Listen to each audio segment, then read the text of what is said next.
رسید. خوب شده است خوجین. کم مانده از جناب آتش. حاضر به بیرون برآمده دست به کار می شوم.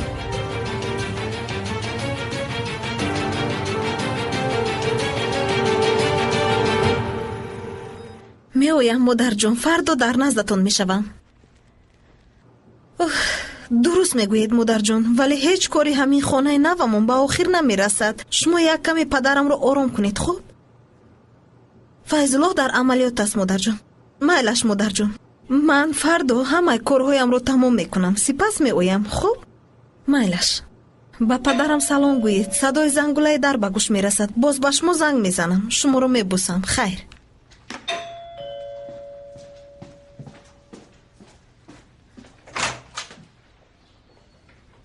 روز بخیر. روز بخیر. گوش میکنم. شما استا فرمایش دادید برای پیوستی قبول ها به ماشین جمعشویتون. شما برای همین آمدید. من شما رو فردا ساعت 10-11 انتظار بودم. گپتان درست، ولی ما خودی حاضر کار یک نفر رو بود کردیم. از همین خاطر خواستیم یک بار کار شما رو هم بود کنیم. اگر فردا باز به اینجا آییم خراجاتمون زیاد می شود.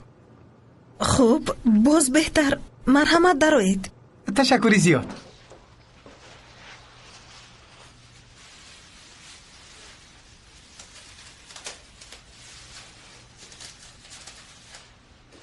مرحمت به این طرف گذارید.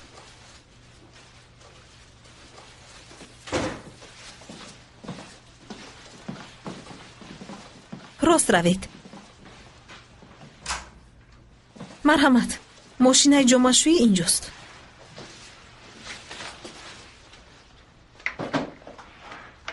خوب دیگرش به عهده ما.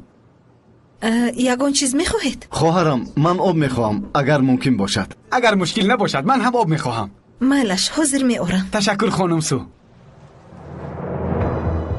ببخشید شما نام من رو از کجا میدونید؟ شوهر شونده هم از نام خودش شما رو فرمایش داده بود. جناب فیض‌الله هنگام سراغ را نشان دادن نام شما را ذکر کرده بود. بله. فهمو. این طور باشد به شما برای کار. تشکر.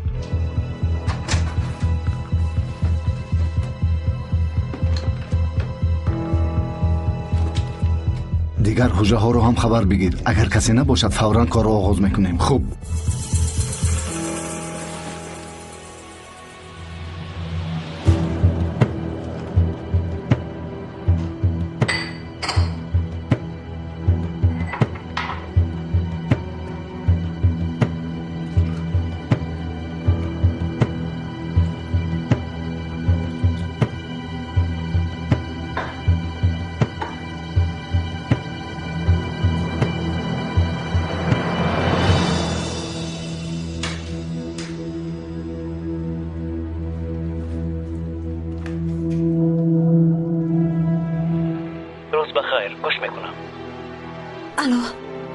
فیض‌الله التیپرمک به شما برای کمک تکنیکی فرمایش داده بود.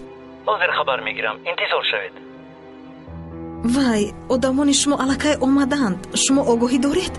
خانم من فرمایش شما رو یافتم. آدمان ما فردا ساعت 10-11 به خانه شما میروند.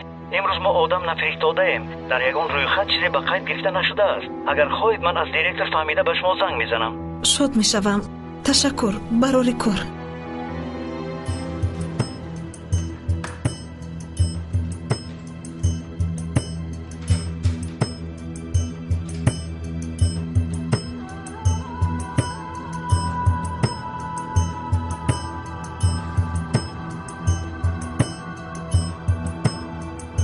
چیگه باشد؟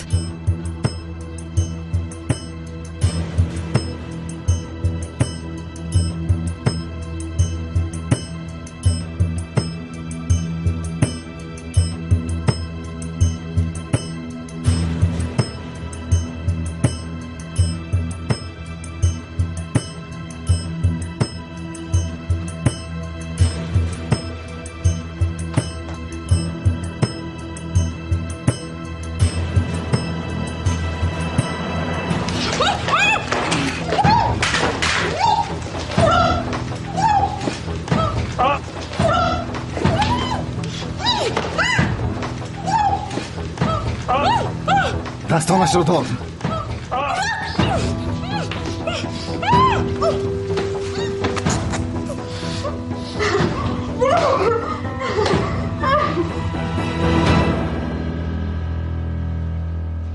камера